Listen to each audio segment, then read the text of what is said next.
Deep Dive Podcast by the Boca Raton Tribune. Welcome to the Deep Dive. Today, we are taking a trip that's, well, quite literally out of this world. Oh, yeah. And it's all driven by something very much on Earth, the huge spiking energy demands of artificial intelligence. Right. Our sources put us at Italian Tech Week 2025. Jeff Bezos made this, just massive prediction. Pretty paradigm shifting, really. Yeah, he said within the next 10 to 20 years, we're going to see gigawatt-scale data centers built in orbit. And what's really fascinating here is this isn't just some sci-fi vision about space hotels or something. Yeah. This is like a cold, hard prediction about heavy industry, logistics. Totally reframes things. It completely reframes the future of, well, both the tech sector and space exploration. Yeah. They become, deeply tangled up. And it's all because of one single, very urgent problem. The AI energy crisis, basically. Exactly. So our mission today is to unpack why the future of computing, especially training these really powerful AIs, why it maybe can't stay stuck down here. Or at least why it maybe shouldn't. The driver is this fierce, global race between tech companies. Creating what Bezos called voracious and insatiable energy demands. Yeah. And it's specifically the training part, these huge foundational models. Right, not just running searches or something. No, we're talking continuous, maximum power computation, 247 for months. Wow. The sheer scale of sustained energy needed for that next generation of AI, our power grids, our cooling systems on Earth, they just aren't really built for that kind of guaranteed load, not sustainably anyway. Okay, let's dig into that timeline. Because when Bezos said this at Italian Tech Week, he was surprisingly specific. Yeah, he gave a real window. He said, it's 10 plus years, but I bet it's not more than 20 years. Which sounds incredibly fast. Right, for building basically nuclear plant-sized server farms up in the sky. It really speaks to how severe they see the problem becoming. That quick timeline. It's tied directly to the scale of the energy problem and, the physical limits here on Earth. He wasn't just talking bigger data centers. No, he specifically predicted giant gigawatt data centers in space. Okay, a gigawatt, we hear that term, but maybe, for you listening, what does a single gigawatt actually represent, in infrastructure terms? That's really the key context here. You need to grasp this. A single gigawatt is roughly the max output of a large, modern nuclear power plant. Okay.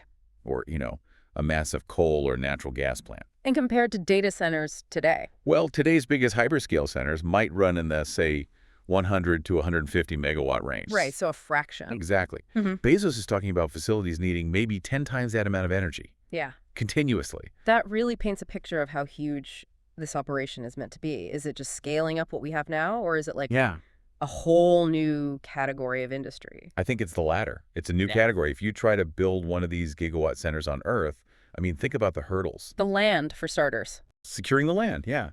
Then regulatory approvals, environmental impact studies, and crucially, building the dedicated power lines, the transmission infrastructure, that can guarantee 100% uptime for decades. It's as much an infrastructure challenge as a computing one. Precisely. So, okay, we've established that Earth is sort of hitting a ceiling, computationally speaking, mostly because reliable power can't keep up with this nonstop AI training demand. Right, the cost and reliability factors. So if we can't easily power this growth here, Right. How does going into orbit suddenly make it more efficient? How does that flip the script? It really comes down to the unique economics of generating power outside the atmosphere.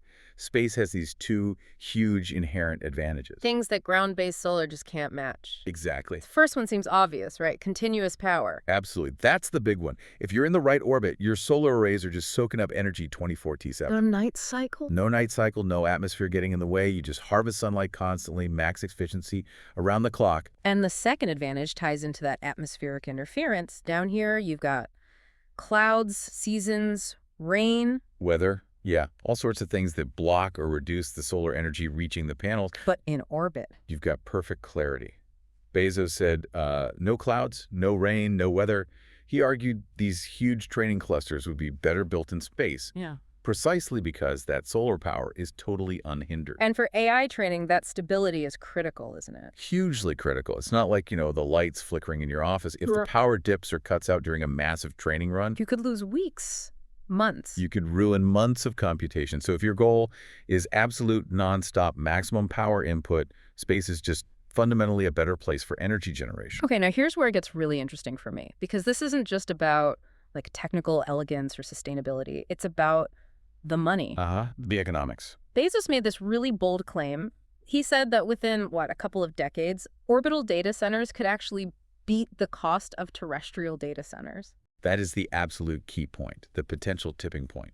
It sounds almost unbelievable, right? Yeah. I mean, wait, I get the 247 power thing, but the cost of launching all that stuff, the solar panels, the servers, assembling it, wouldn't that cost just be astronomical, canceling out the power savings for ages? That's the standard assumption, yeah. Yeah. But what makes ground power costs potentially so prohibitive that launching rockets actually looks cheaper in comparison? Okay. It's not just the cost of making the electricity on the ground. It's the rising cost of guaranteed, sustained, high-quality power, especially near population centers or where the fiber networks are. Plus all the secondary costs. Like cooling. Cooling is a huge one. Terrestrial data centers need immense amounts of land, massive investment in water for cooling systems. They're constantly battling heat and humidity. And they're tied to the local grid. Exactly. Local grid constraints, power price volatility, reliability issues, AI's relentless power demand. It basically creates this unique economic case for moving heavy industry off-planet. Because the ground side costs land, water, reliable grid access, they might actually be rising faster than the projected cost of heavy-lift rocket launches comes down. That seems to be the bet, that reusable rockets will drive down launch costs dramatically, while the terrestrial burdens just keep mounting. Wow. That really does shift the conversation. AI's needs are literally creating a new economic reason to go to space. Precisely. It changes the question from, can we afford to go to space for this? Yeah. To maybe, can we afford not to? Now, this vision, it's obviously not happening in isolation. It's fundamentally linked to his own company, Blue Origin. Of course. You can't deploy gigawatt-scale facilities into orbit unless you have the trucks, basically, the space trucks. Right. The whole idea hinges entirely on having heavy-lift reusable rockets. You need to be able to launch enormous components into orbit frequently and, crucially, cheaply. And the sources specifically mention Blue Origin's New Glenn rocket. Yeah, which they're actively developing. This isn't some side project. Developing vehicles like New Glenn or SpaceX's Starship, for that matter, it's the enabling technology. It's what makes that 10 to 20-year timeline seem even remotely possible from a logistics standpoint. You absolutely need that dramatically lower cost per kilogram to orbit. Or the economics just don't work against staying on Earth. No way. It's also probably worth pointing out this idea of space-based data centers. It isn't only Bezos talking about it. That's true. Our sources mention other companies, other ventures are exploring orbital computing too. Which suggests, maybe a broader industry realization that this is a real frontier, not just one billionaire's pet project. And beyond the energy savings, there are other practical upsides to putting data centers in orbit, right? Especially for these huge AI systems. Definitely. There's some neat engineering advantages. Heat is the obvious one. Data centers on Earth are like giant ovens. Cooling is a massive expense, uses tons of energy and water. Exactly. In space, that problem basically vanishes. Well, data centers generate incredible waste heat. Down here, we build huge cooling towers, pump rivers of water, run massive air conditioning. It's a huge resource drain. Okay. In space, you've got the perfect cooling system right there. Yeah. The vacuum. The cold void. The cold void. You just need efficient radiators like those big white panels you see on the space station to dump the waste heat directly out into space. So potentially that eliminates one of the biggest operating costs and environmental impacts water usage of ground-based centers. It could. It's a very appealing side benefit from an engineering perspective. It makes total sense. The vacuum is the ultimate heat sink. But what about getting the data back and forth? If your AI brain is orbiting hundreds of miles up, isn't latency, like the delay, a killer? That's where laser communications come into play. Right. The sources mention transmitting data globally using high-speed laser links. Lasers. Okay. Yeah, laser comms offer potentially much higher bandwidth and speed compared to radio waves or even fiber optics over really long distances. So the physical distance matters less than having a clear line of sight. Pretty much. If you imagine a network of satellites relaying these laser signals, you could beam huge amounts of data almost instantly across the planet. Maybe even faster than ground networks for some connections. Potentially, yeah. Because the signal isn't slowed down by going through miles of glass fiber or dealing with atmospheric distortion as much.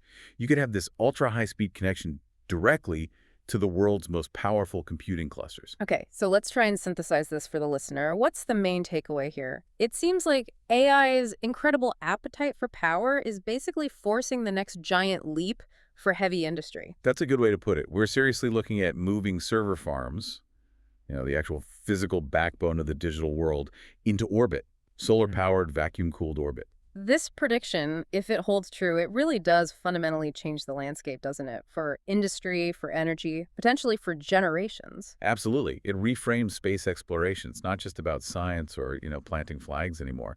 It becomes this essential economic infrastructure project. Necessary just to keep pushing technology forward down here on Earth. Right. AI isn't just eating data. It's eating resources on a scale that might actually force us off the planet just to sustain it. Which leads to a pretty profound implication. If the brain, so to speak, of the world's most advanced AI needs this dedicated, massive infrastructure orbiting Earth. Built by rockets, powered by space solar, cooled by the void. It really raises a big question for you, the listener, to think about. If the absolute core engine of future innovation is physically located outside of any country's borders, outside terrestrial control, what happens then? Yeah, what are the societal questions? Yeah. The security questions, the geopolitics of it all?